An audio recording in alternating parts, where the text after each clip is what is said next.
Welcome once again. Welcome to another edition of the Billionaire Talk. 7 p.m. Eastern. Is it Tuesday? It's Tuesday? I think it's Tuesday. It's Tuesday. Okay, Tuesday. Okay. 7 p.m. Eastern to another edition of Billionaire Talk. I hope and trust you guys had an awesome day today. And just come on in. If you're new to it, this is what we do. We got a topic, and I love dialogue. To jump right on in. You're not interrupting anything or anybody, so just jump right on in, and we go from there. So today I'm talk about the Black Lives Matter. Do Black Lives Matter? And this is something that's been that term has been going on for several years now. Black Lives Matter, Black Lives Matter, and you see the T-shirts, the hashtags, and you name it. I know the NBA. They've been they're probably like the on the forefront of professional sports. With the social justice, and the NFL actually supposed to be starting in probably about 2 weeks now. I think around about mid-September, and I don't know if they. I haven't heard too much about them really going as strong as the NBA, and the NFL has actually been notorious not really getting involved in social justice. I.e., Kaepernick situation, with that. And that's probably going to be an upcoming show too, especially when the NFL start, their stance on social justice. And, they have that quote unquote good old boy, I guess, culture, with them. That's just what that's just my own personal opinion and what I see outside looking in, as opposed to the NBA with that. So, nevertheless, um, again, Black Lives Matter. Black Lives Matter. The actual organization started in 2013 by three young sisters. Let me see. Let me make sure I get the names right. Three sisters: Alicia, Gaza, Patrice Cullors, and Opal Tometi. And if I butchered the young lady's name, please forgive me. I'm so sorry. But those are three young ladies who started the actual Black Lives Matter movement that we see today in 2013. I don't know if all of them from LA, but I know Patrice Cullors is from Los Angeles, and that's actually more research I had to do to see if the whole thing actually started in LA. But I know Patrice Cullors is from LA, and she's actually a speaker and activist in LA. So what's good, Bree? What's good? April, how's it going? See what I got here. Prince Daniel, what's good? Thank you for those who are coming in. Thank you those coming in. Topic: Black Lives Matter. Do Black Lives Matter? The official organization, just catching you guys up. Uh, um, Started in 2013 by three young ladies, Alicia Garza, Patrice Cullors, and Opal Tometi. And it was in response of, a few years back of the acquittal of the Trayvon Martin case in Florida, which George Zimmerman, and I know you guys, know who that is, was acquitted, with the stand your ground law, and it really put on the forefront about what the stand your ground law, really is, and all of that, which nobody, nobody knew. I never even heard of it, until then. And it's kind of, to me, a real kind of tricky law, and a lot of people. Well, we know a few states have it, and Florida was one of them. And in a nutshell, I mean, it's a real kind of vague law, because you had this other young lady, and I think she actually has been released now. It's a sister. I don't know exactly where she was from a few years back when all that was going on. She was serving like a long prison sentence for um, actually shooting a gun in the air. And she had an abuser, a victim of domestic violence, and they locked her up. And you got George Zimmerman up here pretty much just gunned down a teenager, and he was actually acquitted, for that. So moving forward, these three young ladies, now you got the birth of the Black Lives Matter movement. Now, I think it pretty much started with just more so the protesting that acquittal, years ago. And these young ladies end up organizing it. And sad to say, and unfortunately, we've had quite a few murders. I'm just gonna put it out there, murders from the police to as far as black men as well as black women. And like I said, that was 2013. We in 2020, and within the last 7 years, what's good, Angel Army? What is good? What is good? I see you. I see you. I see you. You're talking about the last, pretty much 7 years of constant names. I mean, these names have been going. I mean, started with Trayvon Martin was the name that kind of sparked it off, some years ago. Eric Garner in New York, the that's when the phrase "I can't breathe," because as y'all remember the video, y'all didn't see the video. It was what's good, Tony? What's good, Tony Hendricks? Welcome, welcome, welcome. He was just saying, I can't breathe. I can't breathe, because he couldn't breathe. And, they was, attacking him. The police was attacking him, and he died. And this was all because of he was trying to sell loose cigarettes in New York. Was no threat, didn't have a gun, So unfortunately, have what we really been seeing in the last recent years of just our skin color is more threat than a gun. And that was that one case, with Eric Garner, and I mean the list goes on and on. There's so many people, and Sandra Bland, a few years back, got pulled over. I think it was a tail light, and she went to jail. What's good, Chip? What's good, Chip? You say, let me put Chip comment on up here. Black Lives Matter is not for black men, it's a front. Oh yeah, I'm gonna get to you gotta beat me to everything, Chip.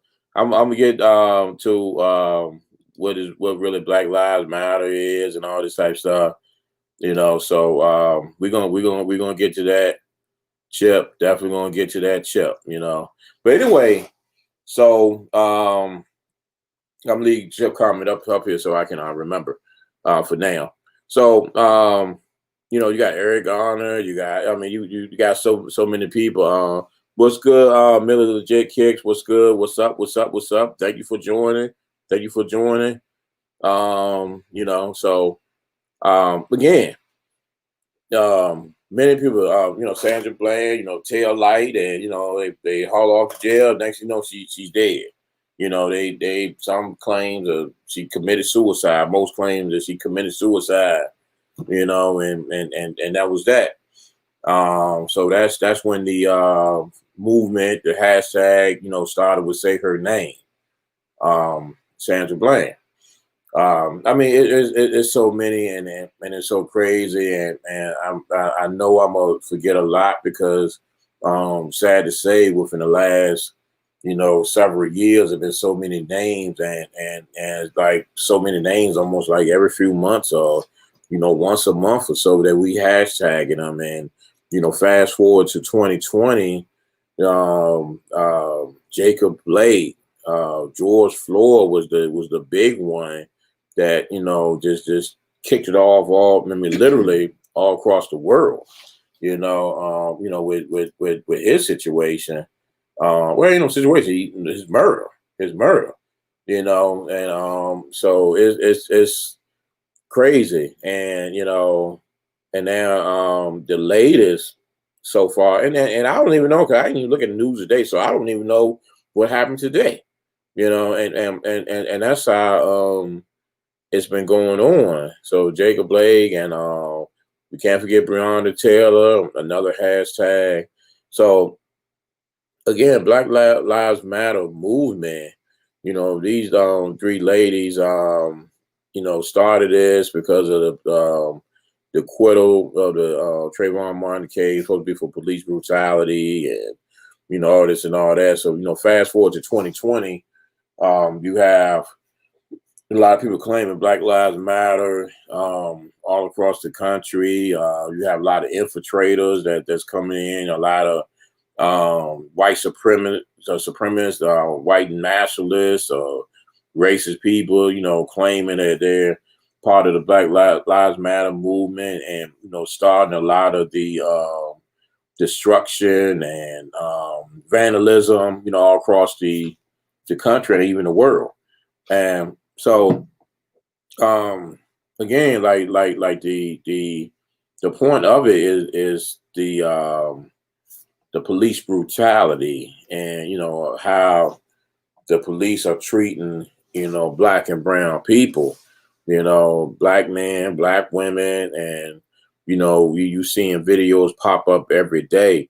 And this is something I was talking about, I believe, yesterday on the show, that how far have we come? We in 2020, and going back to I mentioned Rodney King that happened in 1992, and I believe I was trying to do research about it but far as I know, I believe that was the first. Well, I know that was the first main one that was put on video.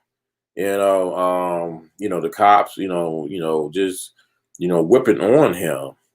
Just stopped him and just whipped him and whipped him and whipped him, and it was like, we knew then, okay, this is it. This is it. That we definitely, going to get our justice now. With this, this is it. Because I mean, come on, man. It's on video. We see it. I mean, years prior to that, we could always claim that they did this, they did that, they did that. But now it's on video. This is 1992, and y'all know how that case went. Those guys was acquitted. I mean, they didn't serve anything. They just was acquitted until, again, the people took to the streets and burned LA down, and until they brought them guys back in and put some charges on them. So that's 1992. Now we here in 2020. We doing the same thing. So how far have we come? And anybody can chime in, with whatever they want to say. But how far have we come from 1992 with Rodney King to, I guess the big recent one was 2020. Mayor Legit talking about Kendra Johnson case woke me up. Yeah, I mean, it's just so many. It's just so many names. It's just so many names. So Jacob Blake shot him back 7 times, and I believe today or tomorrow, 45 supposed to go and talk to the governor or whoever in Wisconsin, and I believe now he's supposed to be meeting with the family and Joe Biden, I believe, has already did meet with the families and all that. But see, this is my problem. This is my problem with that with both of them. And I'm gonna talk more about voting and and selling our votes out and all that as November 3rd, come along. Vote, go ahead, vote. I mean, I'm not against your voting, but don't be fooled if like I said, I know Joe Biden came and met with the families, whatever. I don't need, that's fine, but I don't need Joe Biden just to meet with the families. I need Joe Biden to go there and, meet with the DA, the Attorney General, all of the police chief. Like, what the hell is going on? Why this man got shot in the back 7 times? That's what I need Joe Biden to do if he want my vote. That's what I need him to do. I mean, I don't care him about comforting families. And then they had this March on Washington anniversary. I think it was 57 years last weekend, and they had the Jacob Blake father. I don't know if both his parents showed up or not. I believe the father spoke and all that. Man, forget all of that. Forget all that. We gotta go past that because that's the dog and pony show there. That's the dog and pony show there. So we just gonna have this perfect timing that with this situation going on, we have him speak or attend the march or whatever. Again, we gotta look at the reality of it. What has changed and what are we doing for the change? So again, with the Black Lives Matter movement, I was on a discussion with a lot of people on social media the other day about the Black Lives Matter movement. Let's see what Chip talking about right quick. Chip said, man, I've seen how voting has not changed anything. Obama did nothing. I'm gonna get to that, my brother.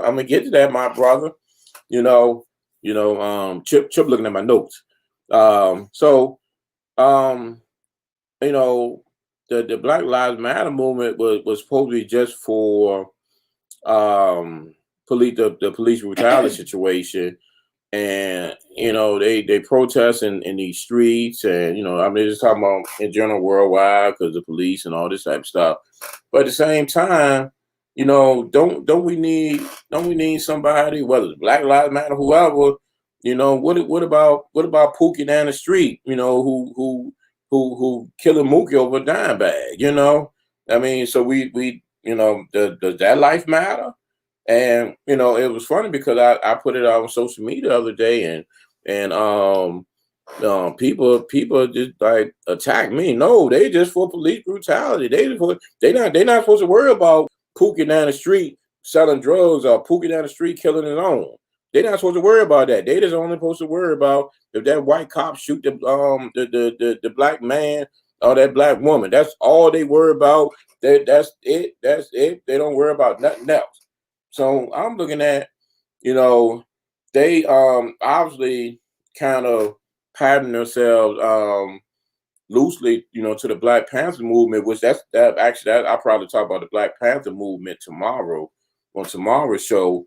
The Black Panther movement that was started with police brutality in Oakland, California. That was started, I believe, about 1966. Bobby Seale, Huey P. Newton. That was started because of police brutality, but it grew into defending the community. When I say defending the community, they even was defending was stopping the guys from selling drugs in the corner and all of that. So they grew it to that. But it started with the police brutality, even though I mean it was infiltrated by the FBI, COINTELPRO, Hoover, which I'm gonna get more deep into that tomorrow because that's on my mind, and I'm gonna talk about the Black Panther movement tomorrow and the difference between the Black Panther movement and this crappy Black Lives Matter movement. And don't get me wrong, I mean I applaud your effort, but that's I mean, that's only a part of it. That's only part of it. So I mean, 'cause to me, it's like you just turning, a blind eye to it. That's almost like me. I mean, because if you organize yourself that much, how about organize yourself to just try to help the whole community. That's almost like me. If I go outside and I'm just worried about Miss Johnson. Miss Johnson told me to watch her house. I'm just worried about Miss Johnson's house. But Miss Jones down there, somebody robbing Miss Jones' house. I said, no, I'm not worried about Miss Jones because Miss Johnson told me to watch her house. I'll let them rob that. That's what they doing. That's what they doing. If you're that organized, and you having this all worldwide because they doing Black Lives Matter, in London and everything. So this is a worldwide movement. So why not, you know, help the whole community instead of just jumping up when a white officer shoot a black person. That's only part of our situation. That's that. I mean, but I mean, so you just ignoring Pookie down the street, who destroying the community. Who selling drugs, who murder everybody. I guess Pookie just get a pass. With the Black Lives Matter movement.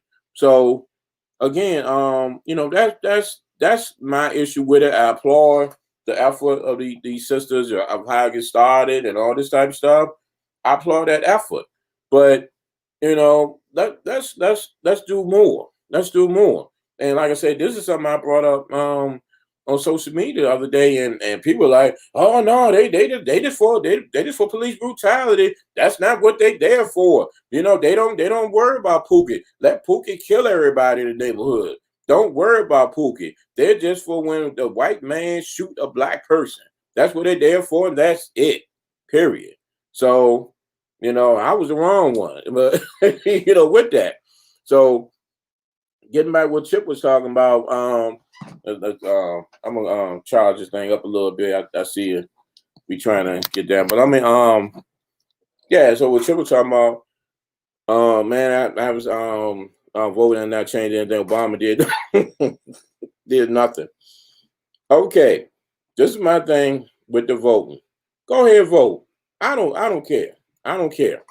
But and then this something I talked about too yesterday.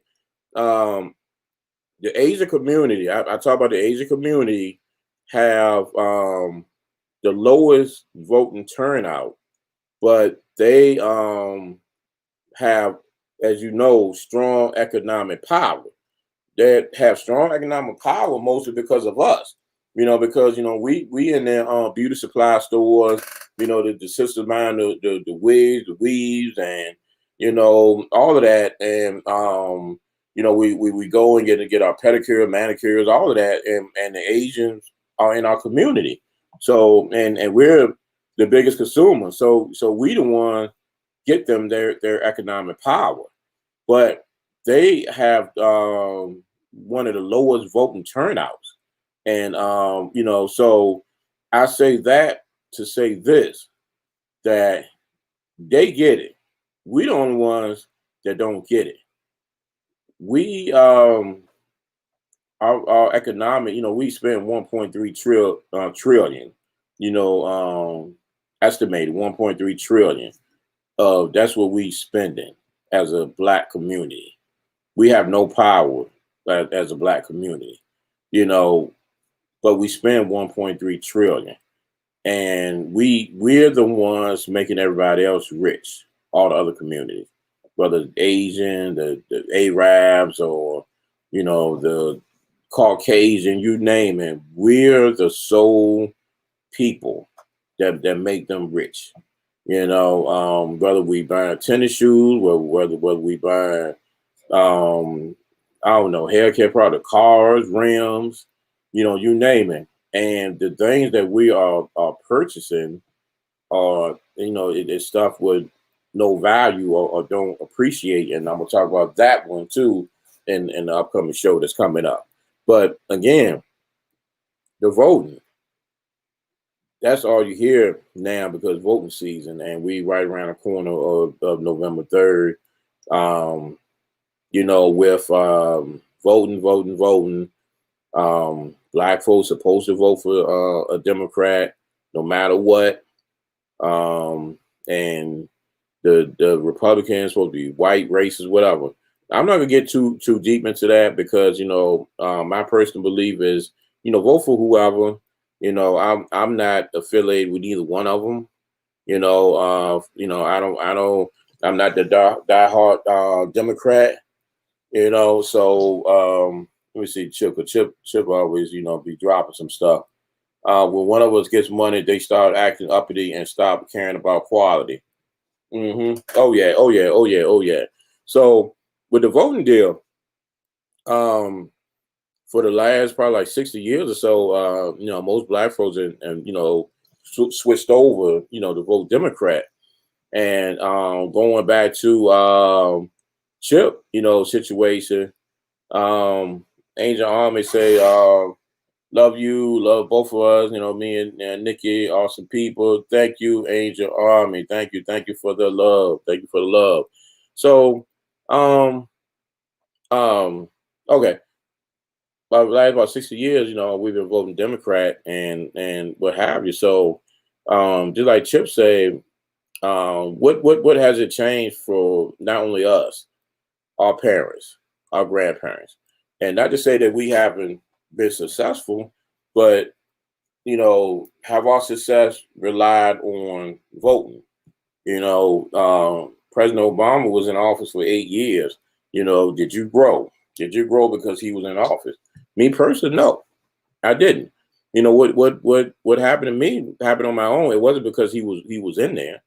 And this is something I've been talking to some people now, while we on voting season, which we know is not a popular thing to talk about because you got so many of us, Joe Biden, Kamala Harris, that's gonna be it.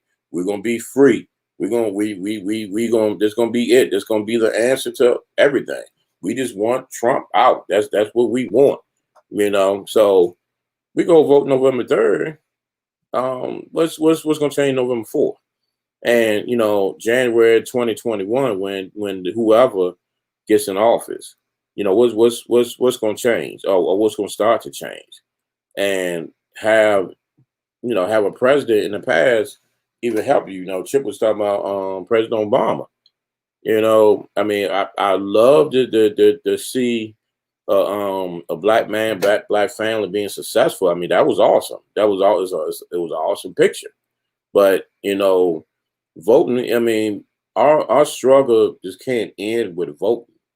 And that's why we are in the situation and condition we in now as a black community, because we just look at voting, bam, that's it.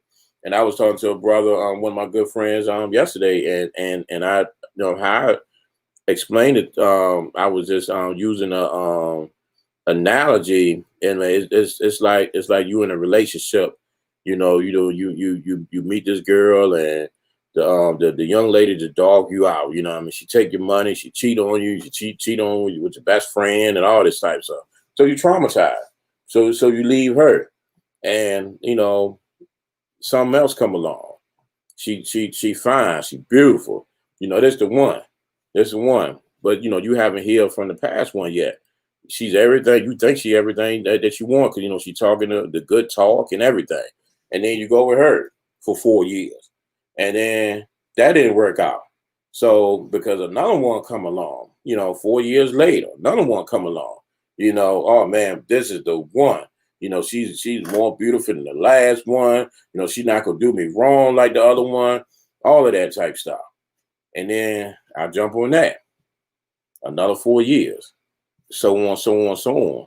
And that analogy, what I was telling him is like the reason why, that's us as Black Americans, because we keep on going through the same thing, looking for that one, that we think that's going to, take us to the promised land, but we haven't healed from the one who hurt us. And we are some traumatized people as a whole in this country.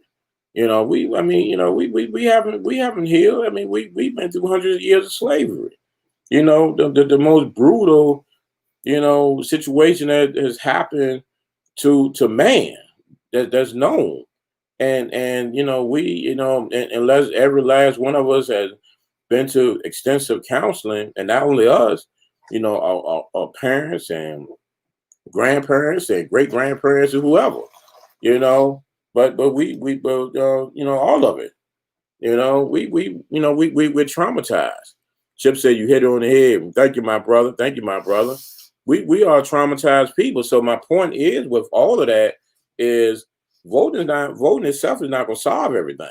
We got to look into ourselves first. We are screwed up people. We are screwed up people as a whole. We might have cars, we might have good homes, and we might have this, we might have that, but our emotions and a lot of stuff that we have gotten, from our parents and grandparents and teachers and you name it. A lot of our traumas that's been passed down, all the way from back in slavery, and definitely with the being victim, because we love our oppressor so much.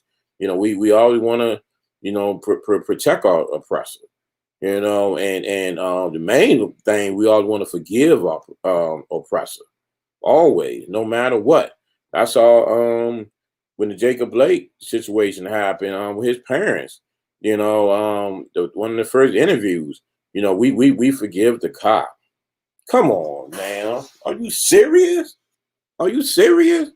You shot my son 7 times in the back, and you think the first interview I'm gonna say we forgive him? We forgive him, and that's that Christianity bull crap. And I usually don't get involved with people, religion and all this type of stuff, but certain things was put in place years ago in slavery for us not to get up and fight, and that's one of them. The part of it, it was twisted around. Definitely. But again, um, voting.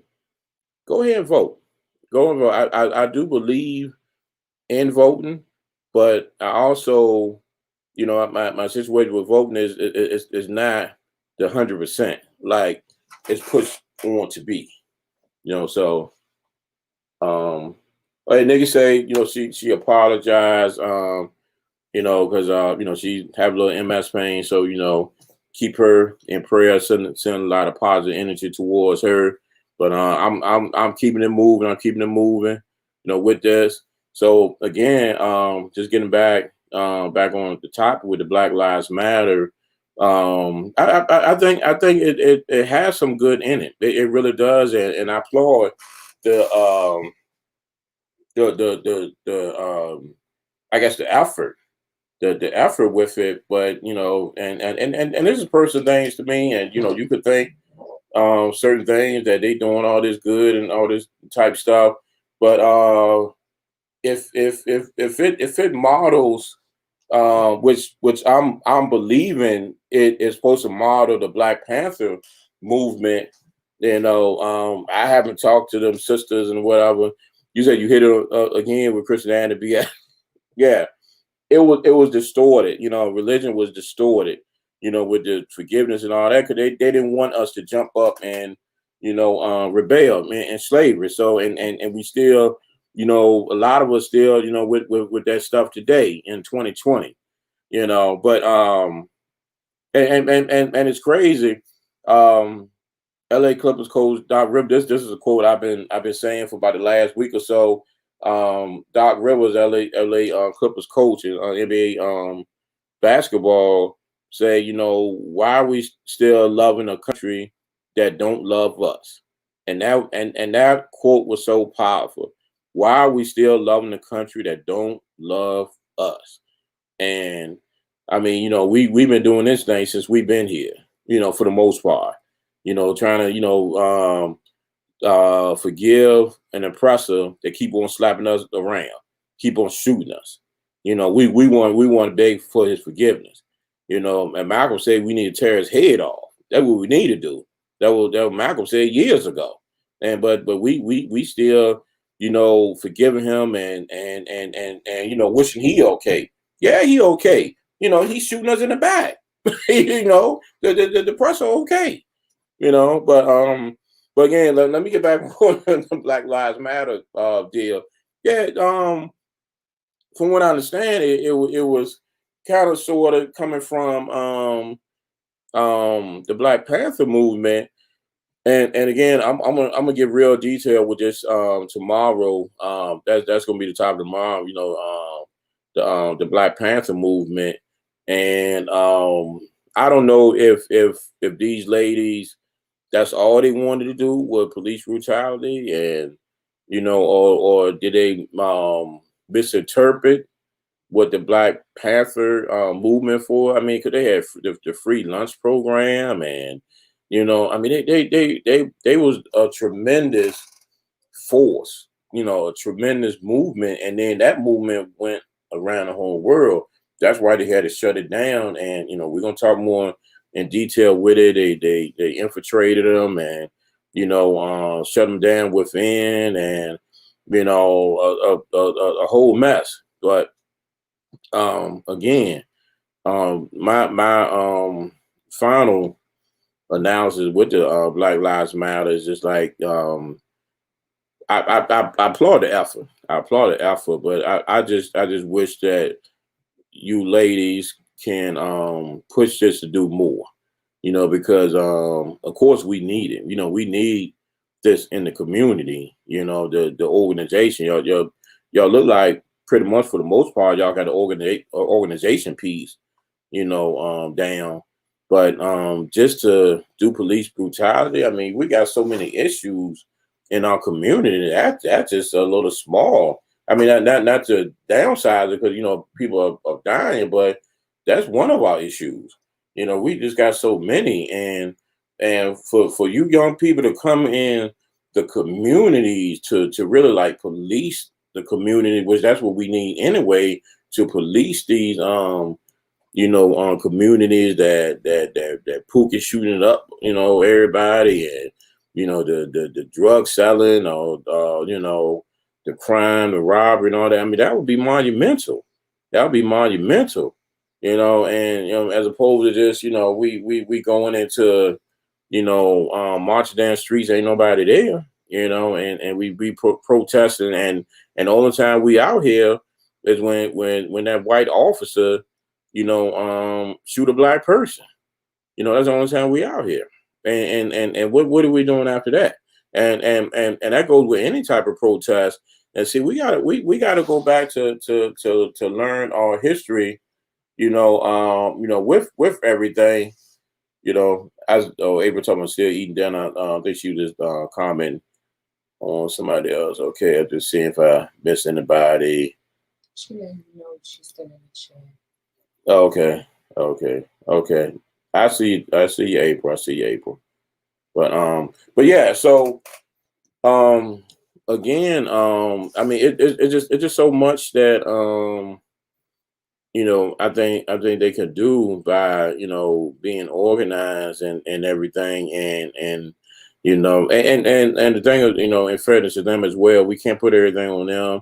We in the community, we've lost it, from the past. And again, I was talking to one of my good friends about this yesterday, about the morals and the value system in our community.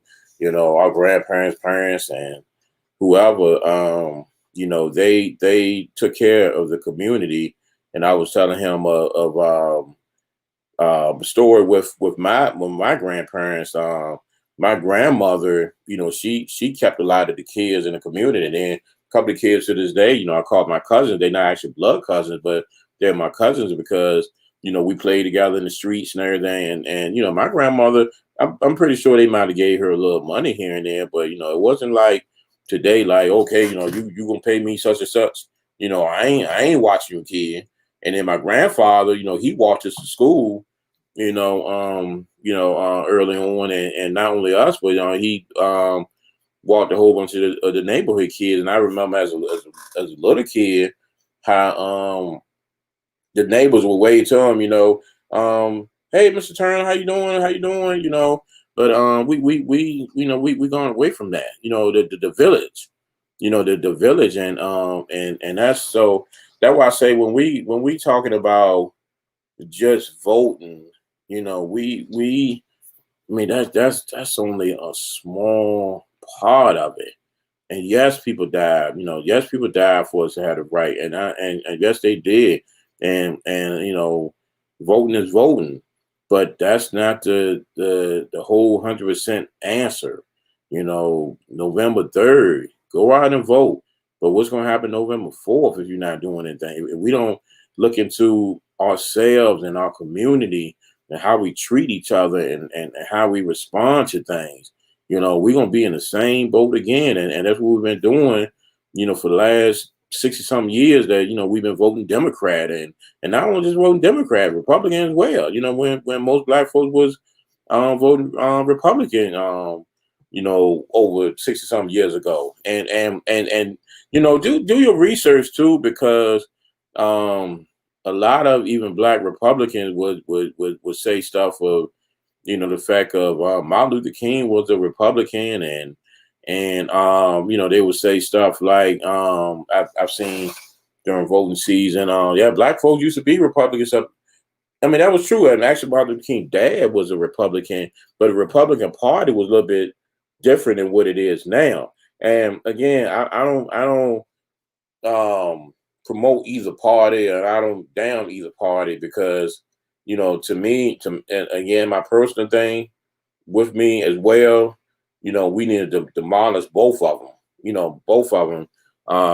Two wings on the same bird. We need to build our own. Build our own independent party.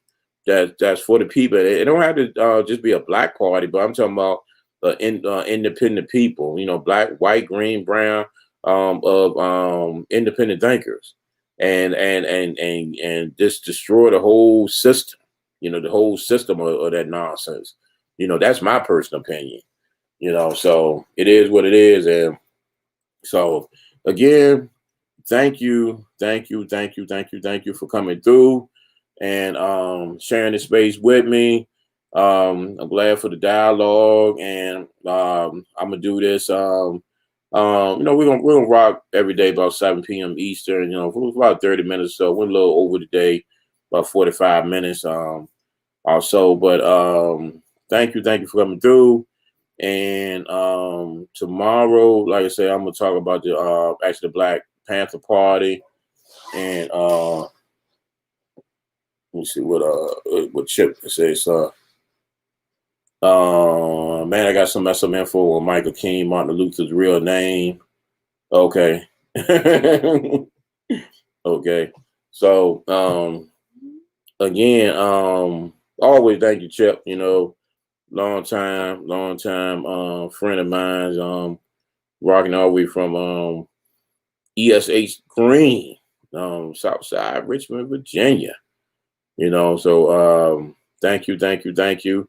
And I'm gonna close it out, and I see you guys tomorrow, same time. Y'all have a blessed day.